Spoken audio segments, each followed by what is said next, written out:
IPL শুরু হওয়ার আগে একটি গুরুত্বপূর্ণ নিয়ম পরিবর্তন হচ্ছে, যা বিশেষভাবে বোলার এবং অধিনায়কদের জন্য স্বস্তি নিয়ে আসবে বলে মনে করা হচ্ছে। বদলে যাচ্ছে আইপিএল 2026 নিয়ম। আইপিএলের 19তম মরশুম শুরুর আগে সব দলের অধিনায়কদের একটি গুরুত্বপূর্ণ বৈঠক অনুষ্ঠিত হবে আজ বুধবার, যেখানে নতুন নিয়ম এবং টুর্নামেন্ট সম্পর্কিত প্রয়োজনীয় তথ্য সব দলের অধিনায়কদের সঙ্গে আলোচনা করে জানিয়ে দেওয়া হবে।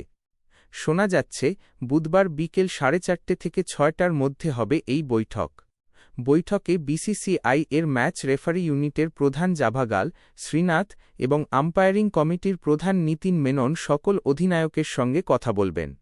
বৈঠকের উদ্দেশ্য হল এটা নিশ্চিত করা যে সকল দল নতুন নিয়ম, পরিবর্তন এবং খেলা সম্পর্কিত নির্দেশিকাগুলি ভালভাবে বুঝতে পারে, যাতে টুর্নামেন্ট সুষ্ঠুভাবে সম্পন্ন করা যায়। আইপিএল শুরু হওয়ার আগে একটি গুরুত্বপূর্ণ নিয়ম পরিবর্তন হচ্ছে, যা বিশেষভাবে বোলার এবং অধিনায়কদের জন্য স্বস্তি নিয়ে আসবে বলে মনে করা হচ্ছে।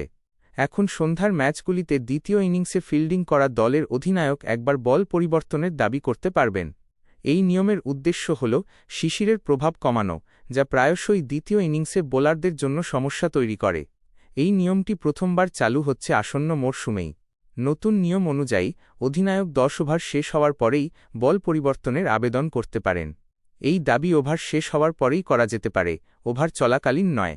গুরুত্বপূর্ণ বিষয় হল এই সুবিধাটি শুধুমাত্র সন্ধ্যার ম্যাচগুলিতে কার্যকর হবে, দিনের ম্যাচগুলিতে নয়। অধিনায়ক যখন বল পরিবর্তনের দাবি জানাবেন, তখন তাকে নতুন বল দেওয়া হবে না। আম্পায়ার সেই ধরনেরই ব্যবহার করা বল দেবেন, যেটির অবস্থা আগের বলের মতোই হবে। এর ফলে খেলার ভারসাম্য বজায় থাকবে এবং কোনো দল অতিরিক্ত সুবিধা পাবে না। যদিও অধিনায়ককে একবার বল পরিবর্তনের অধিকার দেওয়া হয়েছে, তবে চূড়ান্ত সিদ্ধান্ত আম্পায়ারের হাতেই থাকবে।